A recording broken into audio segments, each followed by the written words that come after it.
Obviously, they punched us in the mouth to start the game.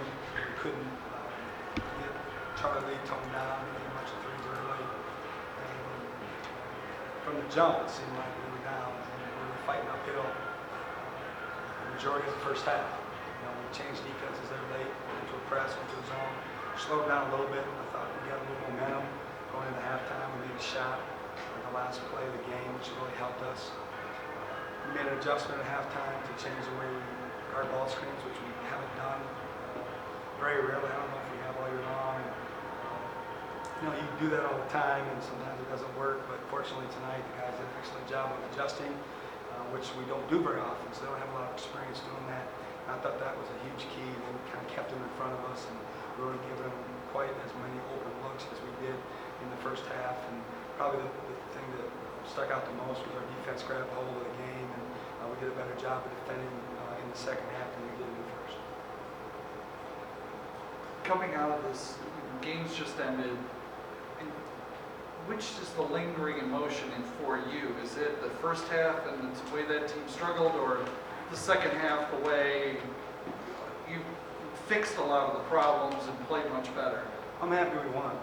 I'm happy we won. At the end of the day, every game's its own story. And, we talked a lot about not letting Dayton beat us twice.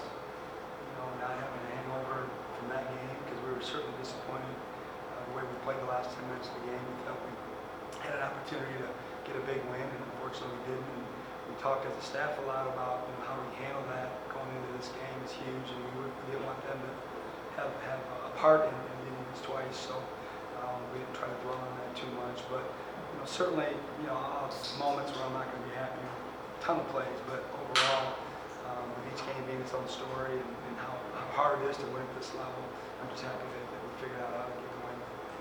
And having said that, you say your concern was about Dayton beating you twice. Did you feel that there was a hangover those first 10, 15 minutes? A little bit. I didn't think we played as hard as we did down there. I didn't think we played as hard in the second half. So, I'm not inside their minds. I don't know what they think about. But from my experience, being around these guys, the months that I have, I certainly thought, there may have been some guys thinking, we got this. We just went down there and did what we did, even though we didn't get the win. But we talked a lot about, that's over with.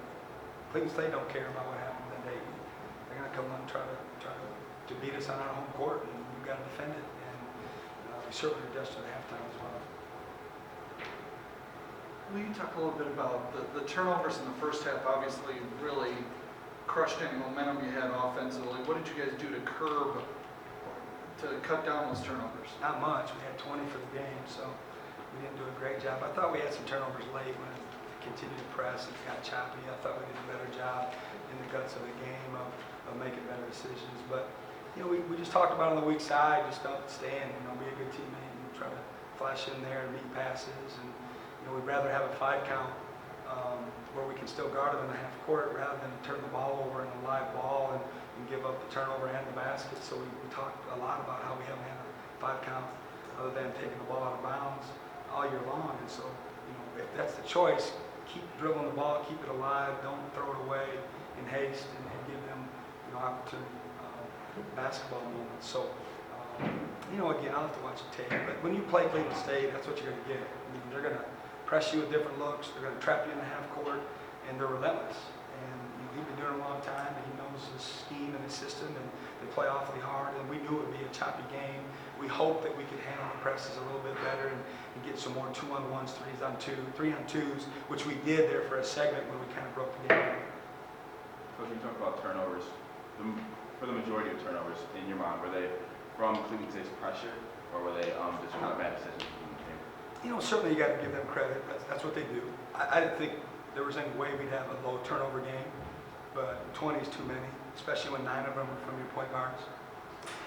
So, again, that's what they do. We knew it would be a rough game that way. We didn't expect it to be 11-12. We were hoping, 14-15, but it's jumped to 20 there late. But like everything, we're better than that. Talk about them doing what they do because they know his system so well. You're 8 games into your system. are you seeing the things you want to see, and how do you evaluate how your team's done through this week? Getting better at it. I got frustrated tonight because we're calling our plays and our schemes, and the guys weren't in the right spots. In the first half, we had a handful of times where we had one guy that wasn't in the right spot, and obviously if everybody's not on the same page, it doesn't work, and we're just wasting our time. So we're getting better at it. We got a long way to go. You know, can't teach experience.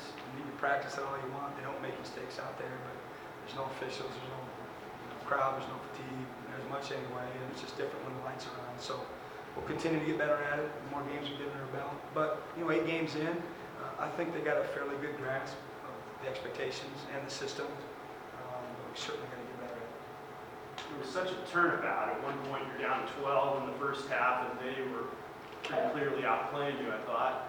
And you went on like a 36-10 run to turn it all around. Aside from the adjustments you talked about making, did you get the sense that the team was confident that even though it had been a tough first half, they could still come back and really make happen what ended up happening? It was crystal clear that they were kicking our butts the first how many minutes. There's no question about that. And we were urgent. We were looking for different combinations.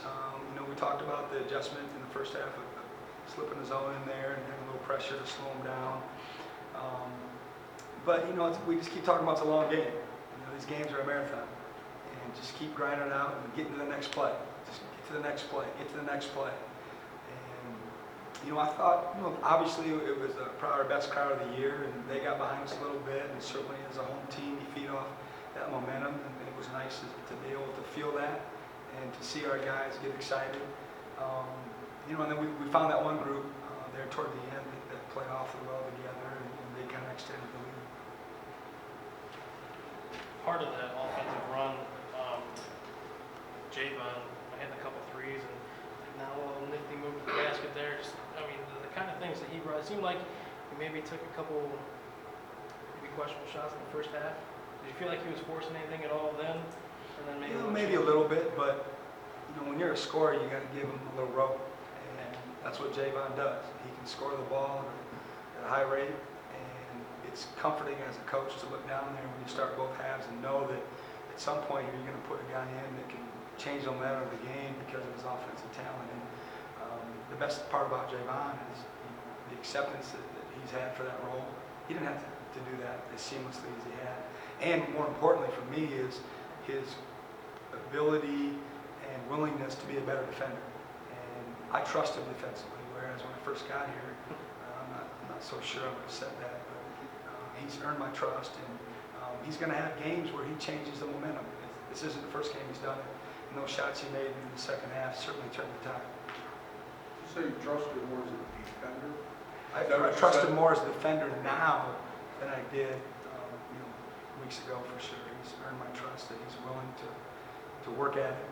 He's becoming a pretty good defender as we're watching his games unfold. Coach, we talked a little about Rashawn. He played 37 minutes today, and I think he only had 2 fouls. How important is that for him to play those minutes and stay out of foul trouble, still guarding their best post player? I've been telling him for a long time that he's going to play as many minutes as he can. It's what kind of shape does he want to get in? Can he continue to play at a high level when he's playing 30 plus? Obviously, we're a much better basketball team when he's on the floor. It doesn't take an expert to see that. Certainly, it's a bonus when he's not in foul trouble. It's a huge key for us every night. And a lot of teams are going to game plan for that, try to go at him and get him in foul trouble, but he's got a really good knack at timing and not putting his hands on people, and he's getting better at it. We work on it a lot, and it's something we talk about, but we're just a better basketball team when he's on the floor. I thought he was the one guy in the first half that was playing well. I thought he was aggressive. I thought he was playing with emotion. I thought his motor was going, and we talked about that with the rest of the team at halftime. You talked a little bit about switching the zone some. You didn't necessarily adopt it, but they hit 5 threes in the first half and then went to 15 in the second half. Obviously, you talked about that at halftime and getting pressure on there. Well, what we did is we decided to go to a little bit of a token press and back to a zone. And don't quote me because I'm not positive, but I don't think they scored against it.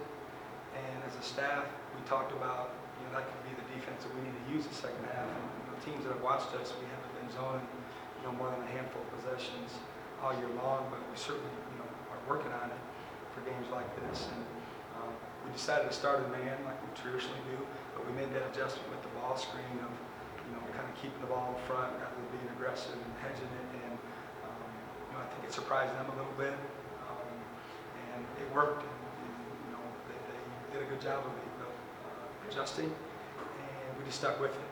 We played the same defense the whole 20 minutes in the second half. Same. You talk about Rashawn and his work on the floor. Coach had nine rebounds in the game. Obviously, it seems like with the offensive intensity in the second half, you guys pretty much kept them one and done there. Talk about controlling the boards, 42-31 in the game. Rashawn always does a good job with the boards. We're striving for more. Obviously, we always want him to get every one. And there's times when he's in the game, I feel like he's going to get every one. But I thought Zach Denny did an excellent job on the backboards, and he does it in practice. We chart practice every day, and he's consistent on getting defensive rebounds. 9 of them from a guard is huge. And he played a lot of minutes too. But Zach's probably not the most highly conditioned player that we have. He wins most of the sprints, and he works his tail off. So I wasn't worried about him. I knew he could play as many minutes as needed. I asked him a couple times if he needed one, and he declined, which he's probably going to decline if he needed one or not. But I thought he really helped out. I thought he got in there, flew in there and scraped some rebounds, and he's a tough kid and willing to stick his nose in and grab some rebounds. Why did Chauncey move the program? That probably better served to ask Chauncey. I can't speak for him.